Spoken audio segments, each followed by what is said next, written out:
आज मैं आपके साथ मंडे के लिए निफ्टी और बैंक निफ्टी का सपोर्ट और रेजिस्टेंस लेवल का डिस्कशन करने वाला हूँ। Nifty bank Nifty prediction on 2 September 2024। Nifty का फर्स्ट रेजिस्टेंस लेवल है 25,390। निफ्टी का फर्स्ट सपोर्ट लेवल है 25,220। निफ्टी का सेकेंड रेजिस्टेंस लेवल है 25,520। निफ्टी का सेकेंड सपोर्ट लेवल है 25,030 और बैंक निफ्टी का फर्स्ट रेजिस्टेंस लेवल है 51,630।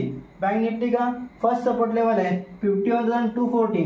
बैंक निफ्टी का सेकेंड रेजिस्टेंस लेवल है 51,990।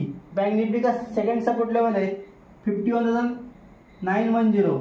यही सपोर्ट और रेजिस्टेंस लेवल का डिस्कशन हम मंडे के दिन निफ्टी और बैंक निफ्टी के चार्ट के साथ करने वाले हैं।